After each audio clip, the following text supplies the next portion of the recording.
What's going on, y'all? Welcome to Marshall Time, a free agent preview, a special edition draft recap. Pardon us if we're a little excited as Sixers fans. If you're not on Twitter right now, social media, or just a basketball fan in general, I know Sixers fans all around are just beaming with happiness. If you haven't heard, James Harden is on the trade block. And apparently the Clippers and Knicks are the two teams that have been mentioned, but who knows? I'm seeing reports that Philly is possibly even casting a wide net. But I'm saying, bro, this is the best news I've heard for the Sixers in some time. Like, this is, when Harden came to the team, right? You're a Sixers fan, so you got to support, right? But in the back of your mind, you already know what it's hitting for. You know Harden in the playoffs is going to flop. And lo and behold, in the Celtics series, he had his couple big games, but when it mattered most, he folded. I mean, there's nothing new. And so you're talking about playing a guy $40 to $50 million. He's going to be 34 this year. It's just nasty work. And so I'm honestly kind of shocked because you know that Daryl Morey and him go way back from Houston. And so I figured that relationship would kind of override any wise, competent thinking. But this to me tells me that Nick Nurse is in there. And I feel like this is definitely a Nick Nurse thought, because if left to just Daryl Morey, I have a hard time believing that he would have wanted Harden to leave. And so finally, some competent, wise thinking to realize, look, with this team, we've reached our ceiling. We got to find the best offer for a James Harden. We got to find the best package. And so we can talk about that a little later, but just the fact that Harden will not be a 76er next year brings joy to my heart. Like, now I can finally get back to really just slandering, well, not slandering, but really just my James Harden agenda had to be put on pause this year because he was a Philly guy. And so now I can talk about James Harden how I used to. I don't have to support James Harden being a Sixer anymore. So I'm excited. Man, I'm excited myself because my James Harden slander agenda, it never stopped. Even when he became a Sixer, I was happy we got rid of Ben Simmons because we already know how that goes. But at the same time, I'm like, man, Harden ain't that much different come to the playoffs. I mean, of course he's a better player. Of course he's going to score, but we already know how he gets down. He folds. I've never liked Harden. Like, it's funny because I like his game. Like, I actually like watching him play because I like how he, can get to his shots. I like how he play makes, but it's the mentality for me. I've seen him shy away from the moment too many times. It seems like he doesn't have enough heart to be a champion. I don't know. So he has to go. He's not a Philly. Like, when you think of Philly sports, you need tough, physical, leave it all on the court. That's not him. So it's time for him to get up out of here, man. He can go to LA, New York, Houston, wherever he wants to go party. I honestly, when he was on the Nets, that was the best thing for him because he didn't have to score. He could just be that floor general because he's a great playmaker. Don't get me wrong. He could just, get KD, Kyrie the ball, get out the way, and do his thing. He was playing good for them. But I feel like anytime he's on a team where he has to be a top scorer, a top threat, it's not going to end right. So he hasn't proven me wrong yet. So that's just where I'm at with it. Yeah, and how I look at players, and just in general, at a certain point, you are who you are. Like, there's no, he'll be like, he's 33, he'll be 34 this season. Like, what you see is what you get, especially as you get older. And his game is a game that, when he's on, like, it's amazing to watch. Like, he had that big performance, against the Celtics, but those performances are few and far between. This isn't the Houston Rockets James Harden. And so we're talking about paying premium price for a guy who's a shell of himself. And I'm just not with that. And so kudos to the 76ers, whoever was in that front office, whoever is in that office, the building, who was leading the way in this conversation. Whoever it was, kudos to you to see the bigger picture, because you just know with James Harden on your team, especially when James Harden is on this team, he's the number 2 guy, right? With Embiid, then Harden, then Maxey, then Tobias, who, whatever. We'll talk about that on another note, but at this point in his career, I don't think you're going to win a championship with James Harden as your number 2 guy. I mean, good luck. And so when it comes to trade packages, obviously, when you talk about the Clippers, the one guy that we want, that's PG. That's Paul George. And finally, this is a serious hole that I feel like this team has had over the years, is the lack of a dynamic wing. When's the last dynamic wing player that we've had? it's going to take you. I mean, just think about it. Jimmy Butler, right? I mean, as far as a guy that can get a bucket when you need it, a guy that can have an impact on both ends of the floor, we haven't had that.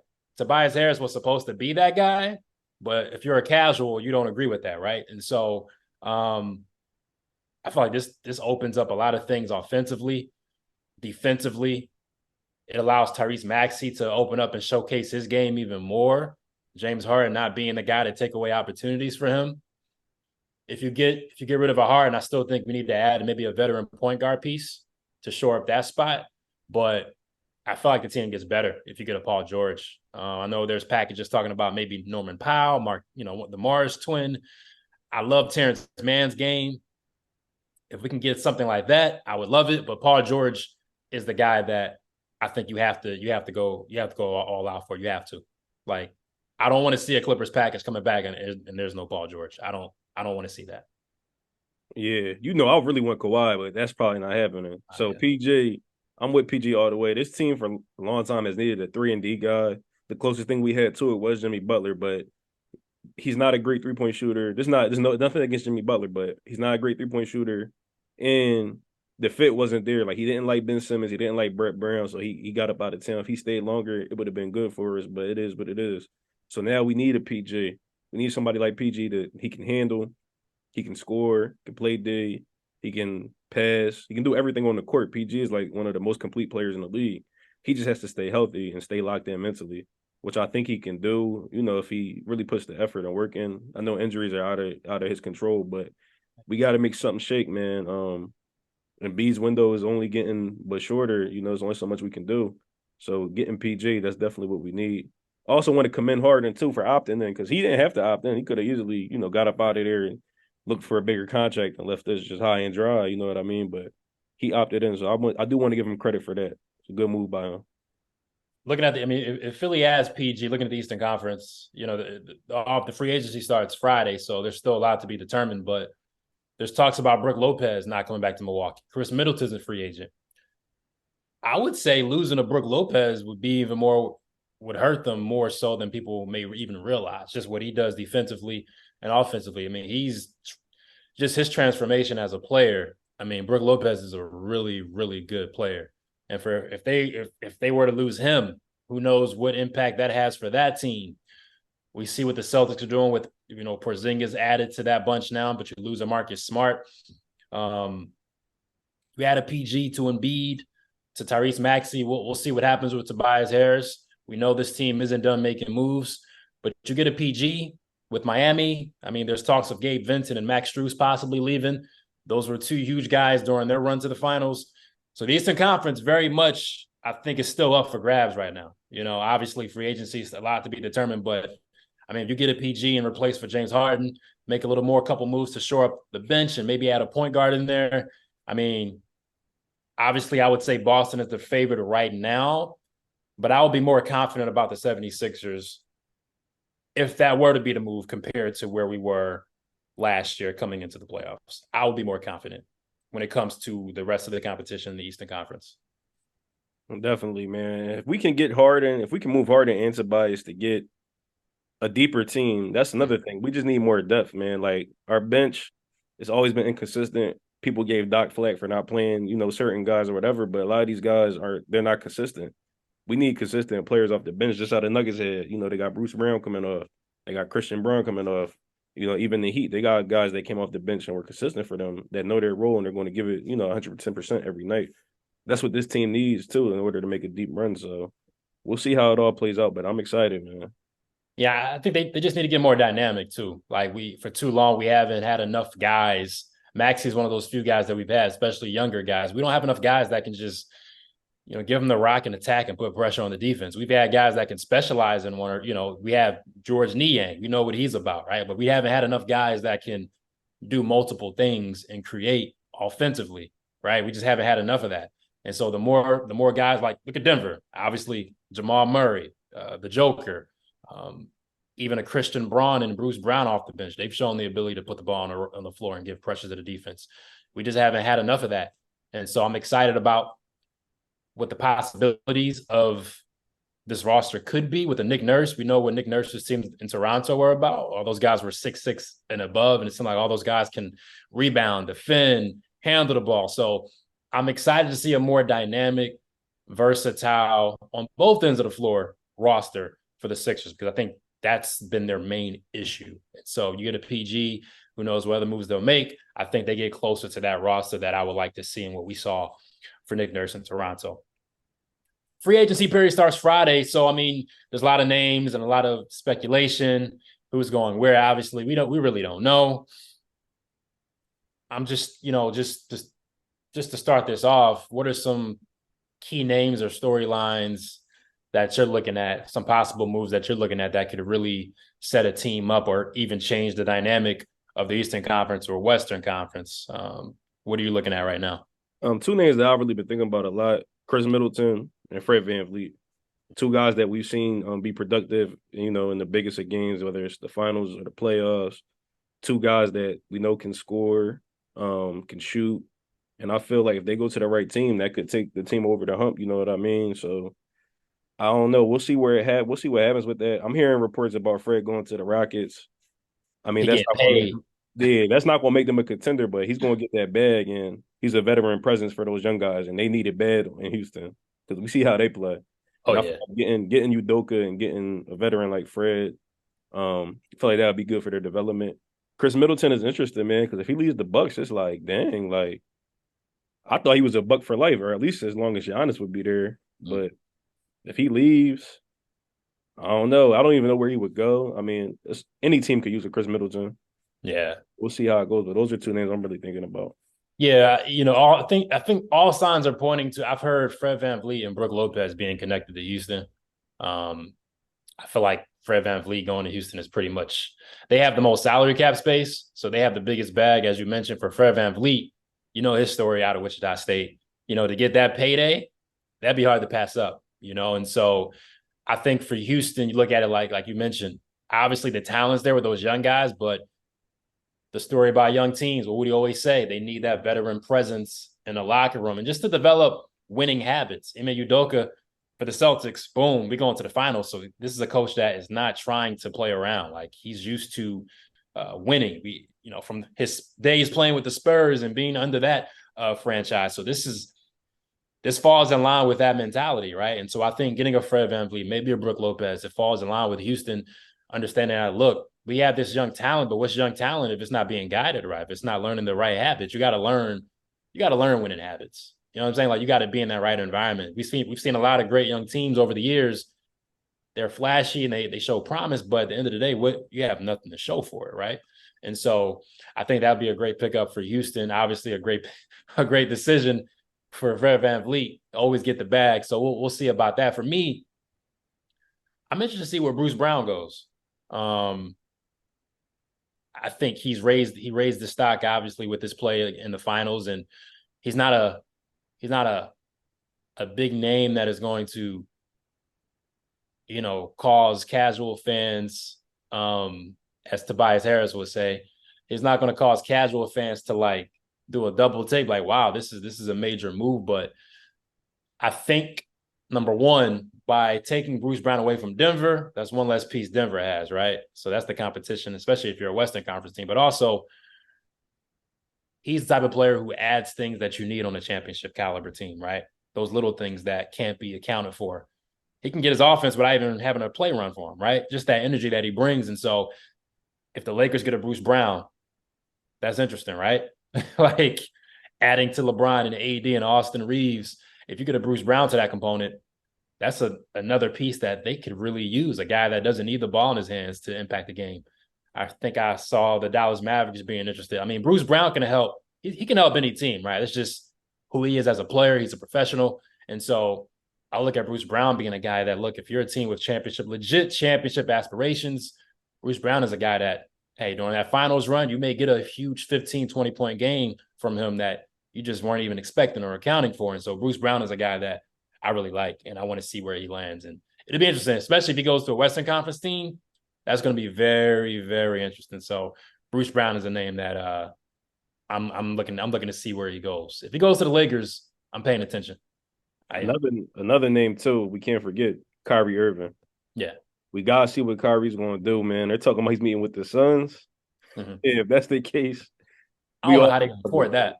we all in trouble because I don't know what's going on.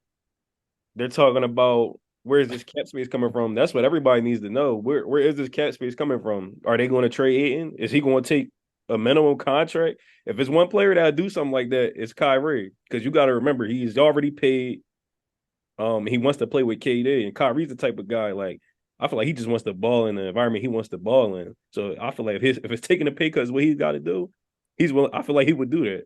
I could really see him doing that, and I hope they don't keep Aiden and keep him. Even if they get rid of Aiden and get him, it's not going to matter. That's just going to be OD. Like that's doing too much. That's doing way too much on there. That's crazy. Yeah, that's a lot.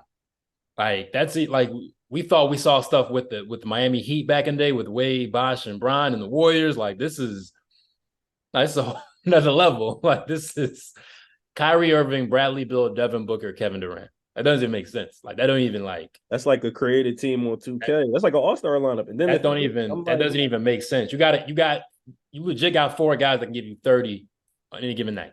Legit. and You then can't it's key like, on one guy. That's the thing. no, Like who you can't double anybody. So nobody. they all getting single look. And they all can play without the ball. They can all play with the ball. And then it's like the NBA, I feel like the NBA was in a good spot as far as teams not being too overpowered. It was real competitive. But now this right here, I feel like we back to how it was a couple years ago when the Warriors just had a crazy team and you were like, good luck. So I don't know. I think they would have to trade DeAndre Ayton because I don't know if I think they would have to trade Ayton. And then you got to figure out they still have to fill out the rest of that roster. And I mean, look, if you're a veteran who's been in the league for a little bit, you want to compete, look, sign a 1-year deal. We've seen how players who have been a part of championship runs have raised their stock. Like Gabe Vincent is going to get paid. Max Strus is going to get paid. Bruce Brown is going to get paid. So if you're a guy that's been in the league for like 5-6 years, anybody really checking for you, you get on the Phoenix Suns squad and you're an important piece to that finals run, you're going to raise your stock, So I think there is something to be said about that, giving guys an opportunity to be a part of something that could be special, sign a 1-year deal, ball out, play, star in your role, because there's a place like we talk about that all the time, star in your role, you can get paid well, right? And so I'm interested to see if that were to happen, even if Kyrie doesn't come, what type of veterans, the type of guys they can add to that roster.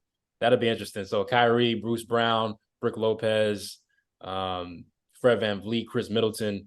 It all starts Friday at 6 p.m. Eastern time. And so we'll see if James Harden will be a Clipper, if Paul George will be a Sixer. So much to talk about next week. I already know by next week it's going to be, I feel like the league is going to just be like upside down. I'm excited. Don't forget, Dame still may get traded out of Portland, man. And I feel then there's like Dane. I've been trying not to even think about him because, but like, listen, he's I been know in the everybody's news every tired of day. hearing Like, about it. let's But really if get there some was action ever, on. I know everybody's tired of hearing about it. But if there was ever a time where he's going to go, I think it's right now. Yeah, It's around this time before this season starts. yeah. Especially if they don't get Draymond, because they're talking about he wants Draymond and that's what he wants, and they can get him cool. But if they can't get him, they might have to just say, you know what, we pulling the plug on this. Let's go. It's time to say goodbye. Like, It is. I know it's so hard to say goodbye, but you got to, like, it's for both. I think it's healthy. It's sometimes a breakup is the right thing for both people involved. Mm-hmm. Like for Dame, I know you love Portland, you want to be there, but just the opportunity to compete for a championship would be amazing for your career, first and foremost. And then for Portland, like, Portland's loyalty is to the fan base at the end of the day. Our job is to compete for a championship, put ourselves in a position to one day reach that heights. And if that means trading you, Damon, allowing Scoot to flourish and develop on his own, then that's just what we got to do. So I think it's going to have to come down. I don't think Dame's going to make that call. I think it's going to come down to Portland. They have to make that call. They have to. That's just how I see it. Yeah, I just want people to just keep it in the back of their minds because there's going to be a lot of movement. It's going to be a lot of rumors going on. And I feel like we're going to get a Woj bomb out of nowhere. Boom, Dame's out of there. And everybody's going to be like, well, I forgot all about that. You know what I mean? I hope so. Let's see. And then we got the Summer League coming up as we wrap up.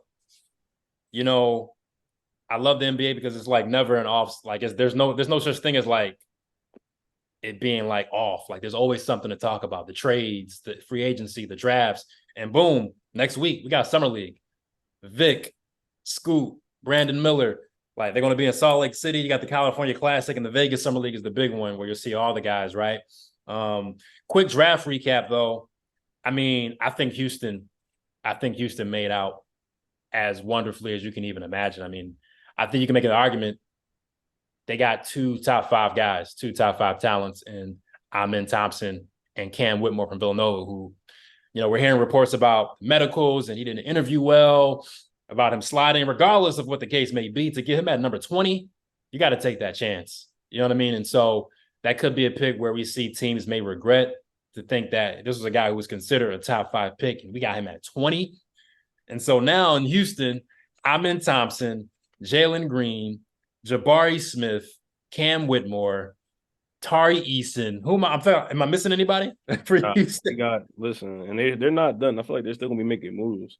And if they get a couple of veteran pieces in there, like Houston's going to be exciting. And shout outs to OKC too. That's my other. Yeah, that's what I was about to say. Yeah, they got my guy, Kaysen Wallace from Kentucky. I think I had mentioned him before in our pre-draft, talk. I said, look, if they could add him to that lineup where he can take on defensively, he can take off the pressure from an SGA and Josh Giddey. But OKC, they made the play in this past season, right? I think they get in the playoffs this year. I think they do it. I can see it. OKC team in the future. I like what they got. I do. They also got Keontae Johnson in the second round, who, as far as like if he can develop right, and I do like the Thunder, the way they've been developing their young talent. Mm-hmm. He could be a good piece for them down the line because he's athletic, high energy, has a good story to him. So I feel like they just grabbed so many people with these assets that they traded. Like if you're going to rebuild a team, they've done it the right way. Mm-hmm. I like how we did it. How they did rebuilding, mm-hmm. They're going to be set for years to come. And this probably is the year they're going to be in the playoffs and they'll give a team a run for their money. And it's like, all right, the Thunder are here and they're coming. Because you're going to see it. Just sit back and watch. Everybody's going to see it. I ain't mentioned Chet Holmgren. That's what I'm saying. Like, I don't know if he'll be the number, like, obviously that's SGA's team, but you don't even need Chet to be a 20-point game guy. You got Giddey. You got SGA. Jalen Williams. Like, we ain't even mention him. Like, they got a trade man off the bench. Isaiah Joe, Sixers legend. I'm still upset. About that, but whatever. OKC is must see. We're going to do our league pass rankings when the season starts, but OKC is going to be top. That might be top 3 for me. I ain't going to hold you. That might be a top 3 league pass team for me. Like, they were already up there for me this season, but yeah, that's going to be hard to beat.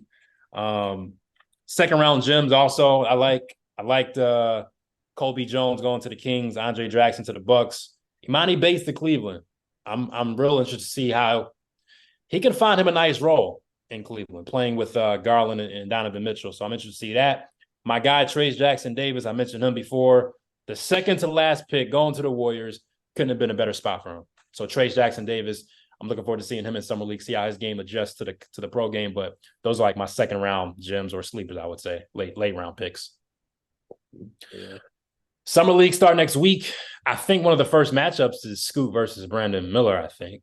I'm locked into that. Show them why they messed up early. I'm locked into that. Let's do that early. Honestly, I think we both agree. I would have picked Scoot second overall, personally. I feel like that's a classic case of them taking need over talent. Now, teams do that all the time and they mess up. Don't get me wrong. Brandon Miller might be a good player. It looks promising. He has the good size. Yeah. He can shoot. He can handle. And it is a better fit right now for LaMelo and them. But I just think Scoot is so talented. Like, the way I look at it is, if it wasn't for Wembanyama being 7'5", Scoot's number 1 pick. That's how I look at it. He's the top pick next year and the year after. And probably last year. Who was number 1 last year? Who was number 1 last year? What was that? Paulo Banchero. He probably would have been Scoot. I don't know. We'll see down the line, but I really like Scoot. I just like his game. I don't know, but we'll see. And speaking of Charlotte, I mean, I feel like they're in the place where they need. You got LaMelo. He's an exciting player. I just feel like they need some excitement. You know what I mean? And I think you get a Scoot, LaMelo backcourt, and their games aren't the same, right? I feel like they offer different things on the floor. Mm-hmm. And so I don't know. I just always go when all else fails, go with the talent, and we figure out the rest later. You can't. I mean, you're a team in the Charlotte Hornets. You're not a factor. You're not in a position. A team like the Lakers or the Nuggets, you're in a position to draft for need, right? Like, okay, we already have such and such here. We need to add here. If you're a team like the Hornets, the Blazers, the Pistons, it's, honestly, you're in no position to be picky. Like, you got to go, you got to strike when you can strike. And Scoot, to me, was the second best prospect in this draft. We even say LaMelo Ball is even going to be there for the long term. We don't know. Like, we don't know. We really don't know. I know he's coming off an injury. That's something to pay attention to. We just don't know the long term how that's going to work out with LaMelo in Charlotte. We have no idea.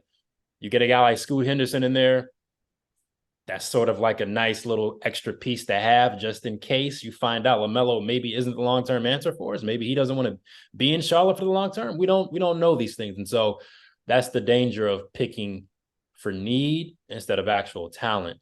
But Brandon Miller's going to be a good player. I mean, it's nothing against him. It's just like, man, Scoot can be a top 5 point guard. Like, that's hard to pass up. Like, he's so young, and to be so, like, you see, he's just ripped. Like, he has a pro body. Like, he's been in the league for 5 years. That's just hard. I don't know. I'm excited to see that matchup, though. I think Scoot's going to go off in the summer league. I think he's going to have his way. Yeah. So, all right, y'all. Thanks for watching. We'll catch y'all next time. Tune into them free agents, them trades, Peace. summer league. We'll be back next week to talk about it all. All right. Take care.